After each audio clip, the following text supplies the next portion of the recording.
Good morning, this is Mr. Z. We're going to go over levels of organization. All organisms have some type of order. First, we are all made of cells. Humans are made out of 3 trillion cells. When similar cells join together, they make what we call as a tissue. It could be an eye tissue, could be a nose tissue, could be a heart tissue. As long as they're cells of the same type, it is called a tissue.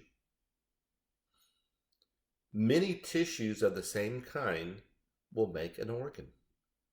Can make a heart, can make a liver, can make the skin, can make a leaf.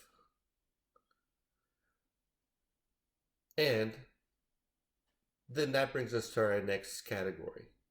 Many organs, such as a leaf, a root, or if we're talking about humans, a heart, or a brain, or a stomach, many organs of the same type that work together for a common cause are called an organ system. For example, you could have a stomach, a throat. What else works with the digestive system? You would have small intestine, large intestine. These are all organs that work together to bring nutrients to your body, the digestive system. So that would be an organ system. And many organ systems, such as like the ones we've learned, the skeletal system, nervous system, endocrine system, integumentary system, and so on, make up an organism. Here's some examples of levels of organization in plants and also in animals. Again, you have cells, tissues, many tissues making up an organ, many organs making up an organ system. So that's the heart with the veins and the vessels, the arteries, the capillaries that make up your circulatory system. And many organ systems make up the organism. Here's a picture of a human. And here we have labeled the nasal passage, the trachea, the bronchial tubes, the lungs, and all these together make up our respiratory system. So if we're looking for objects here in this picture and what level organization they are, we would say, okay, the blood cells, those would be cells, obviously. The lung tissue, the tissues, like over here, that make up the organ of the lungs, this would be tissue, lung tissue. Your nasal passage, this area right here would be an organ. The bronchial tubes, these tubes right here that lead to your lungs, those would be called organs.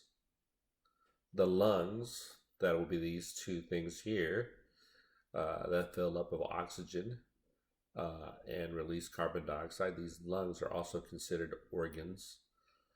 But working together, the lungs, the bronchial tubes, the trachea, the nasal passage make up what we call an organ system or a body system.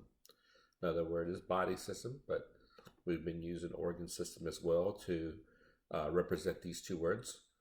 And that would all represent the respiratory organ system. I have an easy way for remembering this, and I call it my levels of organization acronym. And if you can repeat after me, can Timmy open orange soda on Papa's couch every birthday? Say it 3 times.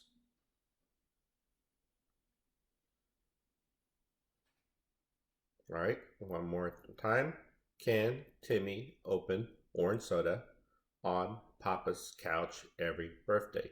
When you get stuck on levels of organization and you want to remember the order that they come in, say this acronym, and this is what CAN stands for. The first letter stands for the level of organization. The C in CAN stands for cell. The T in Timmy stands for tissue. The O in open stands for organs. The O and the S in orange soda stands for organ system. The ON stands for organism. And this is about as far as we'll go in seventh grade.